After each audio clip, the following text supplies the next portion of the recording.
નમસ્કાર મિત્રો, સ્વાગત છે તમારું અમારી યુટ્યુબ ચેનલમાં। તો મિત્રો, જીપીએસસી એટલે કે ગુજરાત જાહેર સેવા આયોગ દ્વારા વર્ગ 1 અને વર્ગ 2 ની અલગ અલગ પોસ્ટ પર ભરતીની જાહેરાત કરવામાં આવેલી છે। તો ભરતી વિશે આપણે તમામ માહિતી એક જ વિડીયોમાં મેળવી લેશું, પરંતુ તે પહેલા વિડીયો ગમે તો લાઈક અને શેર કરી દેજો। ચેનલમાં નવા હોય તો ચેનલને સબસ્ક્રાઇબ કરી દેજો। તો ચાલો મિત્રો, વિડીયોની શરૂઆત કરીએ।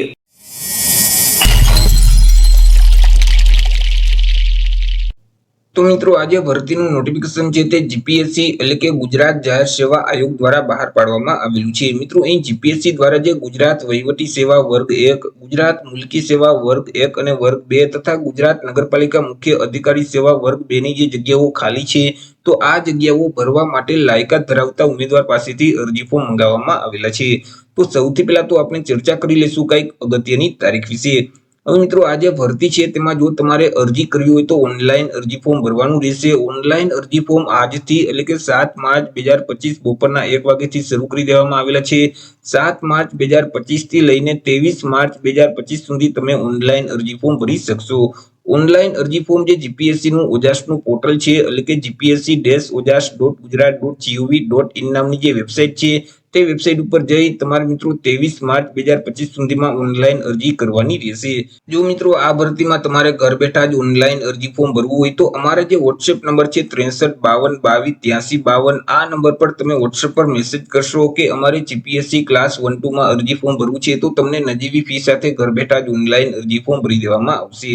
ચર્ચા કરી લઈએ મિત્રો જગ્યા વિશે। જે નિયમિત ભરતી છે તો તેમાં કુલ કેટલી જગ્યા રહેશે અને કેટેગરી મુજબ કેટલી જગ્યા છે, તો તેમાં જે વર્ગ 1 ની પોસ્ટ છે સૌથી પહેલા તેના વિશે આપણે ચર્ચા કરીએ। તો તેમાં જે ગુજરાત વહીવટી સેવાની જે પોસ્ટ છે તેમાં 5 જગ્યા છે। ત્યાર પછી બિન હથિયારીમાં નાયબ પોલીસ અધિક્ષકની જે પોસ્ટ છે તેમાં 10 જગ્યા છે। ત્યાર પછી સરકારી મંડળીઓ માટે જે જિલ્લા રજિસ્ટ્રારની જે પોસ્ટ છે તેમાં 7 જગ્યા છે।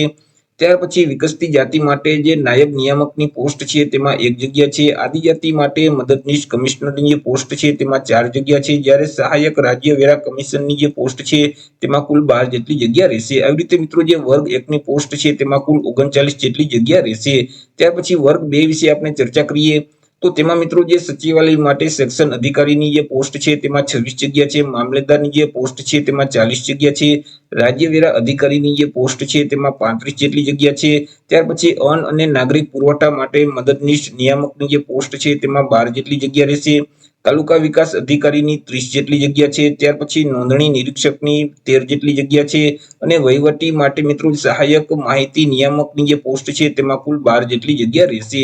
આવી રીતે વર્ગ 2 ની જે પોસ્ટ છે તેમાં કુલ 168 જેટલી જગ્યા છે। ત્યાર પછી મિત્રો હાલ અત્યારે જે દિવ્યાંગ ઉમેદવારો માટે ખાસ ભરતી ઝુંબેશ ચાલી રહી છે, તો તેમાં જે અનામત રાખવામાં આવેલી જે જગ્યાઓ છે તેના વિશે આપણે વાત કરીએ કે જેમાં માત્ર દિવ્યાંગ ઉમેદવાર જ અરજી કરી શકશે।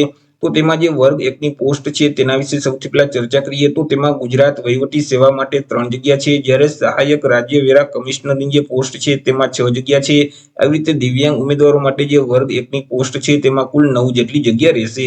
ત્યાર પછી મિત્રો અહીં સચિવાલય માટે સેક્શન અધિકારીની જે પોસ્ટ છે તેમાં 4 જગ્યા રહેશે। જ્યારે ગુજરાત જાહેર સેવા આયોગ માટે જે સેક્શન અધિકારીની જગ્યા છે તેમાં 1 જગ્યા રહેશે। ત્યાર પછી જિલ્લા નિરીક્ષક જમીન દફતરની જે પોસ્ટ છે તેમાં 3 જગ્યા છે। મામલેદારની જે પોસ્ટ છે તેમાં 6 જગ્યા રહેશે। ત્યાર પછી સરકારી શ્રમ અધિકારીની જે પોસ્ટ છે તેમાં 1 જગ્યા છે। રાજ્ય વેરા અધિકારીમાં 12 જગ્યા રહેશે। ત્યાર પછી નશાબંધી અને આબકારી અધિક્ષકની જે પોસ્ટ છે તેમાં 1 જગ્યા છે। આવી રીતે દિવ્યાંગ ઉમેદવારો માટે જે વર્ગ 2 ની જે પોસ્ટ છે અલગ અલગ તેમાં કુલ 28 જેટલી જગ્યા રહેશે। મિત્રો અહીં જે નાયબ પોલીસ અધિક્ષક વર્ગ 1 ની જે પોસ્ટ છે તો તે પોસ્ટ માટે ઉમેદવારની શારીરિક કસોટી પણ લેવામાં આવશે। તો શારીરિક માપ શું રહેશે એટલે કે ઉમેદવારની ઊંચાઈ અને વજન અને છાતીનું માપ શું હોવું જોઈએ તેના વિશે આપણે ચર્ચા કરીએ। તો તેમાં સૌથી પહેલા પુરુષ ઉમેદવાર વિશે વાત કરીએ તો પુરુષ ઉમેદવારની જે ઊંચાઈ છે તે ઓછામાં ઓછી 165 સેન્ટીમીટર હોવી જોઈએ। પરંતુ એસટી એટલે કે અનુસૂચિત જનજાતિના જો પુરુષ ઉમેદવાર હોય તો ત્યારે તેમની ઊંચાઈ ઓછામાં ઓછી 160 સેન્ટીમીટર હોવી જોઈએ। છાતીની વાત કરીએ તો તમામ પુરુષ ઉમેદવારની જે છાતી છે તે ફુલાવ્યા વગરની 84 સેન્ટીમીટર, જ્યારે ફુલાવેલ છાતી છે તે 89 સેન્ટીમીટરની હોવી જોઈએ। ફુલાવ્યા વગરની છાતી અને ફુલાવેલ છાતી આ બંને વચ્ચે ઓછામાં ઓછો 5 સેન્ટીમીટરનો ડિફરન્ટ આવવો જોઈએ। તમામ પુરુષ ઉમેદવારનું જે વજન છે તે ઓછામાં ઓછું 50 કિલોગ્રામ હોવું જોઈએ।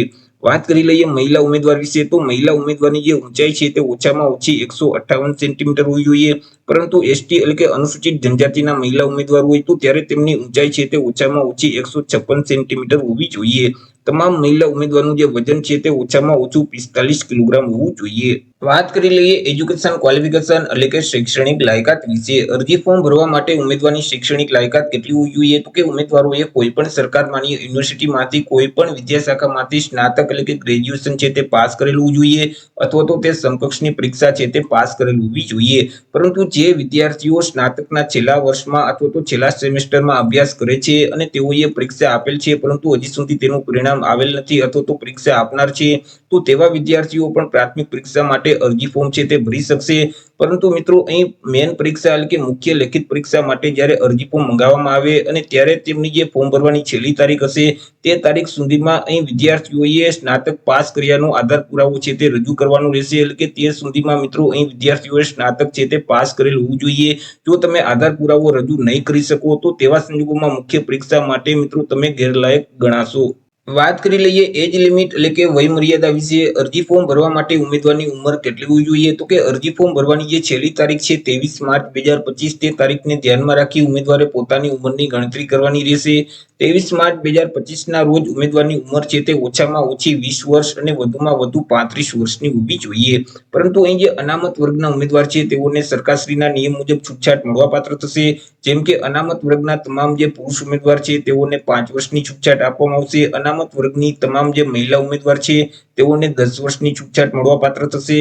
બિન અનામત વર્ગની જે મહિલા ઉમેદવાર છે તેઓને 5 વર્ષની છૂટછાટ મળવાપાત્ર થશે. માજી સૈનિક છે તો તેઓએ જે સંરક્ષણ સેવા બજાવેલ છે તે ઉપરાંત 3 વર્ષની છૂટછાટ આપવામાં આવશે.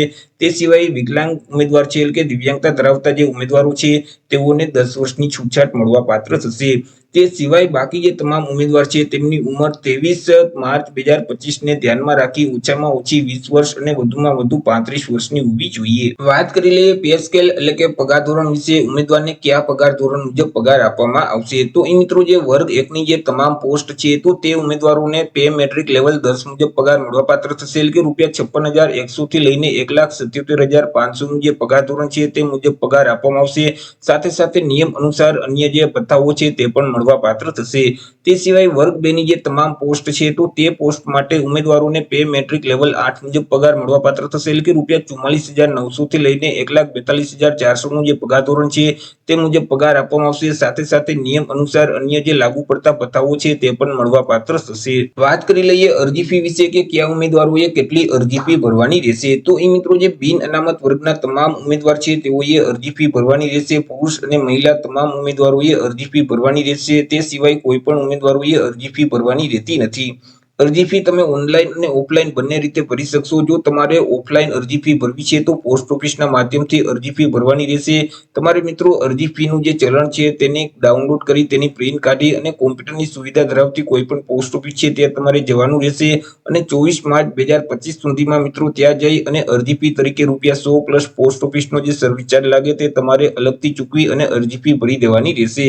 તે સિવાય જો તમારે ઓનલાઈન અરજી ફી ભરવી હોય તો મિત્રો તમે નેટ બેન્કિંગ છે, ક્રેડિટ કાર્ડ છે, ડેબિટ કાર્ડ છે અથવા તો યુપીઆઈના માધ્યમથી 24 માર્ચ 2025 સુધીમાં તમે ઓનલાઈન પરીક્ષા ફી અથવા તો અરજી ફી છે તે ભરી શકશો. મિત્રો જીપીએસસી દ્વારા જે આ વહીવટી સેવા વર્ગ 1 અને વર્ગ 2 ની જે ભરતી જાહેર કરવામાં આવેલી છે તો તેમની જે પ્રાથમિક પરીક્ષા છે તે આવનારી 24 એપ્રિલ 2025 ના રોજ લેવામાં આવનાર છે. તો આ પરીક્ષા આપવા માટે તમારે અરજી ફોર્મની સાથે સાથે સંમતિ પત્રક પણ ભરવાનું રહેશે. અને સંમતિ પત્રક ફોર્મ ભરો છો ત્યારે મિત્રો તમારે ડિપોઝિટ પેટે અહીં રકમ રૂપિયા પણ ભરવાના રહેશે, ફી પણ ભરવાની રહેશે. હવે મિત્રો કયા ઉમેદવારોએ કેટલી ડિપોઝિટ ભરવાની રહેશે તેના વિશે આપણે ચર્ચા કરીએ. તો એ મિત્રો જે મહિલા સિવાય બિન અનામત વર્ગના જે તમામ પુરુષ ઉમેદવારો છે તો તેઓએ ડિપોઝિટ પેટે ₹500 ભરવાના રહેશે. તે સિવાય અનામત વર્ગના જે તમામ ઉમેદવાર છે જેમ કે મિત્રો એસસીબીસી એટલે કે સામાજિક અને શૈક્ષણિક રીતે પછાત વર્ગના તમામ ઉમેદવાર છે, એસસી એટલે કે અનુસૂચિત જાતિના ઉમેદવાર છે, એસટી એટલે કે અનુસૂચિત જનજાતિના ઉમેદવાર છે, ઈડબ્લ્યુએસ એટલે કે આર્થિક રીતે નબળા વર્ગના ઉમેદવાર છે, તમામ કેટેગરીની મહિલા ઉમેદવાર છે, વિકલાંગ ઉમેદવાર છે, માજી સૈનિક છે, તો આ જે તમામ અનામત વર્ગના જે ઉમેદવાર છે તેઓએ ડિપોઝિટ પેટે ₹400 ભરવાના રહેશે. મિત્રો અહીં જે સંમતિ પત્રક ફોર્મ ભરવાનો જે સમયગાળો છે તે પણ 7 માર્ચ 2025 બપોરના 1 વાગ્યાથી લઈ અને 24 માર્ચ 2025 સવારના 10 વાગ્યા સુધી તમે સંમતિ પત્રક ફોર્મ છે તે ભરી શકશો. વાત કરી લઈએ સિલેક્શન પ્રોસેસ વિશે કે ઉમેદવારનું સિલેક્શન કેવી રીતે કરવામાં આવશે, તો કે ઉમેદવારનું જે સિલેક્શન છે તે અલગ અલગ 2 સ્પર્ધાત્મક પરીક્ષાના આધારે કરવામાં આવશે, પ્લસ રૂબરૂ મુલાકાત પણ લેવામાં આવશે કે જેમાં સૌથી પહેલા પ્રાથમિક પરીક્ષા લેવામાં આવશે. આ જે પરીક્ષા છે તે ઓબ્જેક્ટિવ પ્રકારની રહેશે કે જેમાં મિત્રો તમને MCQ પ્રકારના પ્રશ્ન પૂછવામાં આવશે અને આ પરીક્ષાનું જે માધ્યમ છે તે ગુજરાતી અને અંગ્રેજી બંને રહેશે. મિત્રો અહીં કુલ 200 MCQ પ્રકારના પ્રશ્ન પૂછવામાં આવશે. એક પ્રશ્નનો 1 માર્ક એટલે 200 માર્કનું પેપર રહેશે. પેપર લખવા માટે તમને 3 કલાકનો સમયગાળો આપવામાં આવશે. ત્યાર પછી મિત્રો તમારી મુખ્ય પરીક્ષા એટલે કે મેઇન પરીક્ષા લેવામાં આવશે. હવે આ જે મુખ્ય પરીક્ષા છે તેમાં અલગ અલગ 7 પેપર તમારે આપવાના રહેશે કે જેમાં મિત્રો પહેલું જે પેપર છે તે ગુજરાતી ભાષાને લગતું રહેશે કે જેના 300 માર્ક રહેશે. ત્યાર પછી બીજું પેપર છે તે ઇંગ્લિશ ભાષા સંબંધિત રહેશે, તેમના પણ 300 માર્ક રહેશે અને બંને પેપરમાં ઓછામાં ઓછા 25% તમારે ફરજિયાત લેવાના રહેશે. મિત્રો અહીં પેપર લખવા માટે 3 કલાકનો સમયગાળો છે તે આપવામાં આવશે. ત્યાર પછી મિત્રો પેપર 3 છે તે નિબંધનું રહેશે અને પેપર 4, 5, 6 અને 7 છે તે સામાન્ય અભ્યાસને લગતું રહેશે અને તમામ પેપર છે તે મિત્રો તે 250 માર્કના રહેશે. મિત્રો અહીં પરીક્ષાનો જે વિગતવાર અભ્યાસક્રમ છે તે જીપીએસસી પોતાની જે ઓફિશિયલ વેબસાઇટ છે તેના ઉપર અલગથી જાહેર કરશે. જ્યારે અભ્યાસક્રમ જાહેર કરવામાં આવશે એટલે આપણે ફરીથી એક અલગથી વિડીયો અપલોડ કરી દેશું. તો આવી રીતે મિત્રો જીપીએસસી દ્વારા વર્ગ 1 અને વર્ગ 2 ની અલગ અલગ પોસ્ટો ભરતીની જાહેરાત કરવામાં આવેલી છે. તો આશા રાખું છું વિડીયો પસંદ પડ્યો હશે. વિડીયો પસંદ પડ્યો હોય તો લાઈક અને શેર કરી દેજો. ચેનલમાં નવા હોય તો ચેનલને સબસ્ક્રાઇબ કરી દેજો. ફરી મળીશું એક નવા ટોપિક સાથે એક નવા વિડીયોમાં. ત્યાં સુધી જય હિન્દ, વંદે માતરમ.